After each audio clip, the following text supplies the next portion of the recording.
Ladies and gentlemen, we have Dr. M. David Litwa with us again today. And Dr. Litwa, I'm not going to waste any of your time. I've asked many scholars, Elaine Pagels, Dennis MacDonald, Richard Carrier, Robert Price. And then the list can go on and on. I've asked Dr. Bart Ehrman. You know, the list goes on. And I have to pitch it to you. Is the secret gospel of Mark a forgery? And also, if you don't mind, educate us a little bit on what you found out. Well, I really appreciate you asking, Derek, because my current book project is a book on Carpocrates. Now, Carpocrates is one of those early Christian thinkers that the church fathers didn't like, so they de-Christianized him, called him a Gnostic, and basically forgot about him, or wanted other people to forget about him. But Carpocrates was an amazing early Christian thinker. One of our first theologians, had two students. One of them was his own son. Another was a lady named Marcellina, who led a church in Rome and was the only known female leader of a church in Rome in the 2nd century that we know of. So it was a very popular Christian movement. What happened in 1958 was that a letter was discovered. Some people think it was planted, in which we learn more about Carpocrates.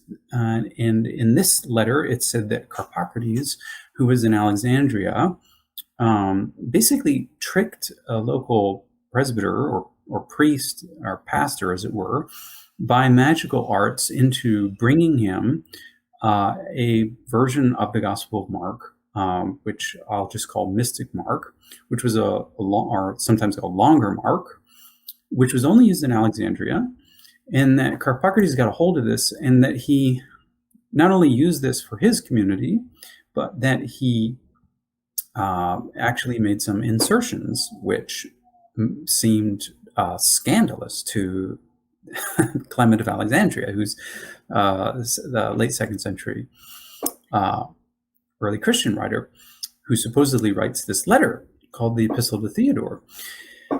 So I assume that your readers know about that much, and they probably also know that this manuscript has more or less disappeared under what I consider to be fairly suspicious circumstances. It's at least not at all lucid why we don't have the manuscript. And if we did, we could probably within about a month determine its authenticity, because we could put the ink under the microscope and do all sorts of tests and so on and so forth. Since we don't have the manuscript, we have to depend on the internal content of it to see if we find the hand of a forger. And basically, what I'm interested in is, can we, this document is supposedly written in the late 2nd, possibly early 3rd century. Can we determine if the document depends on stuff that's later than that? And I think that we can, because the church historian Eusebius is the only early Christian writer that survives that tells us that Mark actually wrote, or that Mark, that is the so-called gospel writer, came to Alexandria. No other source that we have says that. But it's also what this Epistle to Theodore says. So it's somewhat suspicious, and it raises the question, did the author of the Epistle to Theodore read Eusebius? And if he did read Eusebius, that's a problem, because Eusebius is early 4th century, which is more than 100 years after the letter was supposedly written. So that's a big question. And basically, my sense of it is that whoever wrote the Epistle to Theodore definitely did know Eusebius, because the detailed knowledge of Eusebius is very clear in the letter. First of all, the fact that Mark goes to Alexandria, that's only known from Eusebius. The author of the Epistle to Theodore also uses this, also calls Mystic Mark a more spiritual gospel. This is exactly or similar to a phrase that Eusebius uses to refer to the Gospel of John, that is a spiritual gospel. Now, interestingly, Eusebius, in making known these traditions, seems to be dependent on Clement, but I don't. I think what's going on here is that Eusebius isn't actually dependent on Clement for the information that Mark goes to Alexandria. Eusebius is dependent on Clement for the information that Mark writes the Gospel of Mark in Rome, but not for the fact that he goes to Alexandria. What I see the author of the Epistle of Theodore doing is solving some very modern problems. One of them is the question, who's the beloved disciple? Now, if we were to take a time machine and go back into antiquity and ask this question, I'm not sure they would have thought that this was a very pressing issue. Most ancient church writers, that is, identified the beloved disciple as John, son of Zebedee, and sort of left it at that. But whoever wrote the Epistle of Theodore wants to really solve this problem, and he basically says that it was actually Lazarus, but without the name Lazarus, because of course Lazarus comes from the Gospel of John, but basically it's the same character of Lazarus. It's the guy who Jesus raised from the dead before Jesus himself rose from the dead.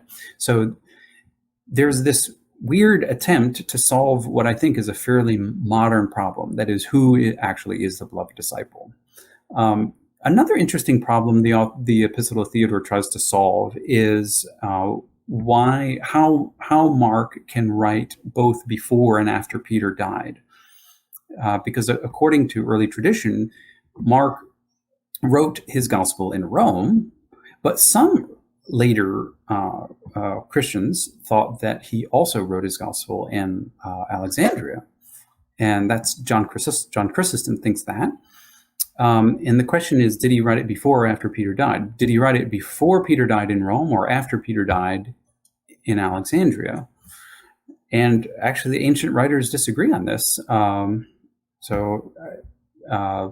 one could read Eusebius to mean to say that, well, he actually wrote his gospel in Alexandria. Well, lo and behold, the Epistle of Theodore solves this problem, which is, again, a very modern problem. It was never really raised in the ancient world as a problem. And he says that he wrote actually two gospels. One he wrote in Rome and one he wrote in Alexandria. And the Alexandria one is the longer gospel. And that's the more mystic gospel. And bada bing, bada boom, there we go. And the problem is solved. But again, that's rather suspicious because that's a very modern problem.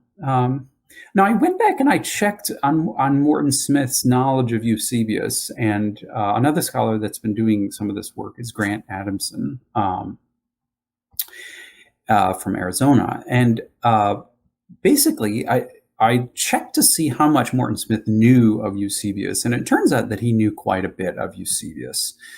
And the reason why I checked this is because whoever wrote the Epistle of Theodore had to know, I think, Eusebius pretty well. So either you've got two options. One option is that you say it's an ancient forgery of someone who knew Eusebius in the ancient world, or it's a modern forgery of someone who knew Eusebius in the modern world. And because I think the letter is designed to answer modern questions in biblical studies, I tend toward the modern forgery view based on the content. I think if we had the actual manuscript, that would also be confirmed by the ink and by a microscopic analysis of the writing. But since we don't, we have to depend on the internal stuff. And I think Morton Smith had all the abilities to write the letter. And then the question is motive. And people have run into circles about psychologizing Smith and all of that. I think Smith was a great scholar. I love reading Morton Smith. I think he's just fun to read. Yeah. And I also think that he's quite capable of thinking that, as I was talking to you in the former episode, that history really isn't the gauge on religious truth.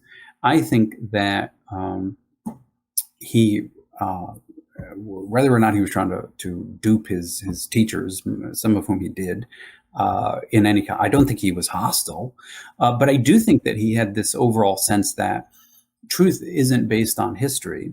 So you can produce a modern apocryphon and it can still be true, just almost in the same sense as the ancient gospels are true, because the only thing that separates them is time. And time or history doesn't really matter in the game of religious truth. So bada bing, bada boom. Yeah, I mean, we got Islam in the 7th century, and it's utilizing previous ideas from Judaism and Christianity. And you go, well, if we've looked at this and I see holes in the way that people understand this, why are you? And it's like, that doesn't matter to them. They don't care that it was 7 centuries after Christianity. It's truer than all of the stuff. In fact, you guys messed up back there. But no, this is an interesting point I want to ask about the psychologizing before we let up on this question. Some people have said, and I don't know, I really want to read Morton Smith. I think it's Morton Smith that talks about the magical Jesus, if I'm not mistaken. Yeah. I'm interested in hearing how he does that and what he thinks about it. But from what I understand, he himself was a homosexual. Now, I don't mean anything bad by this. I have very good friends that are. And he himself was finding a way somehow, some people were projecting this, to have the naked young man running, if you will, out as a secret lover, that it somehow projects his modern potential desires. Now, you probably don't go that far and say, no, I'm not going there. But have you heard anyone say that kind of stuff to try and like put that in there? I have never heard. I may have heard rumors of it in Peter Jeffrey's book that Smith was a closet homosexual, but I've never seen that actually confirmed, and I rather doubt it. Right. And I would be very hesitant of spreading that as a report. I don't think that can be confirmed. Smith strikes me as someone, who I don't know what happened in his personal life, and I would be very hesitant. But in terms of the literary stuff, you raise an important point that again makes me suspicious about the letter. That is, whoever is writing the letter is trying to explain. Whoever's writing Secret Mark or Mystic Mark, whatever you want to call it, is trying to explain that young man running away naked in the Garden of Gethsemane in Mark 14:51 and 52. So then you ask yourself, well, was that an ancient problem? I mean, did the ancients actually have that as a question? Or is that more of a modern problem? And I would definitely, again, say that's much more of a modern problem, because we've, in 20th century scholarship on Mark, boy, if you run a search for all the stuff written on Mark 14:51 and 52, which is that naked guy running away in the Garden of Gethsemane, holy smokes, you're going to be dead before you finish all that literature. But when you look into the ancient world, they don't seem to be altogether that interested. Yeah. So who's ever writing Secret Mark is much more in the modern world than they are in the ancient world. And they're trying to solve these modern biblical, what we call crux interpretum, that these huge problems in modern biblical studies. Yeah. And I think it's funny. I mean, I think it's fun. And you should, and Morton Smith, as I understand, had a great sense of humor. Yeah. I hope that's not that's about as far as into psychologizing as I'm ready to go. No, I get it. And I meant no disrespect by that. I'm simply relaying what I've heard. But if it were true, it could make a lot of sense of, like you're saying, modern issues that we see in the church, and of course with what's going on, it would make a lot of sense. I hold no judgment on someone's lifestyle like that. I'm just pointing out that could that play a role in the reason, and it could if it was true. But I don't know. That's a good point. You're right. We shouldn't start with that as something we would use. You approached it the right way, I think, going to the literary and looking in there. So. Thank you. And if I could just say one point, the reason why I think, because I'm approaching this from the direction of Carpocrates and understanding the historical Carpocrates, so to speak, who's a fantastic Christian thinker. He's wildly imaginative, believes in transmigration. He's accused of being licentious. He's accused of having these sex orgies. He's accused of using magical practices. And what's interesting is who's ever writing the letter to the epistle to Theodore just basically accepts all this heresiological trash that's bad-mouthed about Carpocrates, that he was this lewd magician.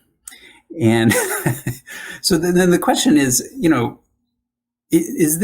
does this have anything whatsoever that will help us understand Carpocrates? And the short answer is no, not really, because it just contributes to that heresiological portrait of Carpocrates, whereas in fact, if you're really interested in Carpocrates, and you should be interested in these Gnostic Christians because their view of Jesus is just wild and fun and crazy, you can get to the historical Carpocrates, but you've got to peel away all this heresiological trash that's been spoken against him like he's some kind of licentious nutcase.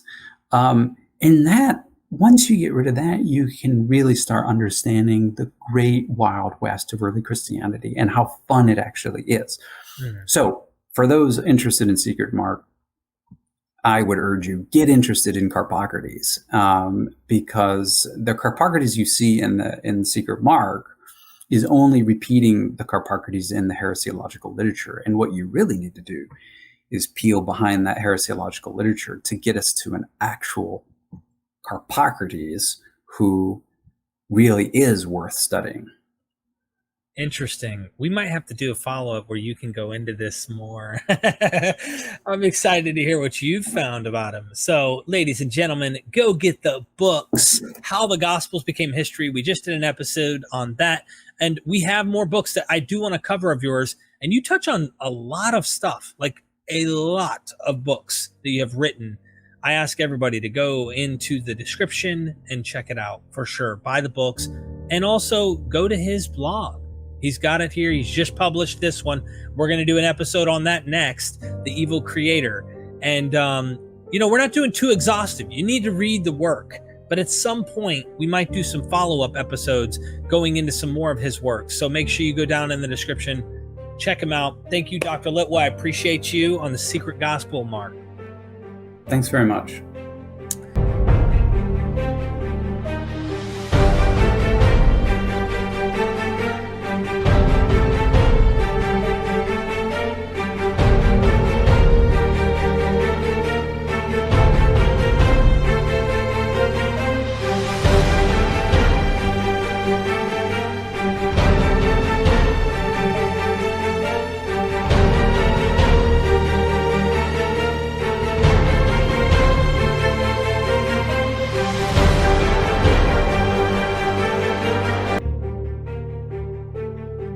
I don't ever slow up, no I don't take shit. I got no love for the fakeness. If you wanna play tough and wanna hate this, I'll always show up. I don't ever slow up, no I don't take shit. I got no love for the fakeness. If you wanna play tough and wanna hate this,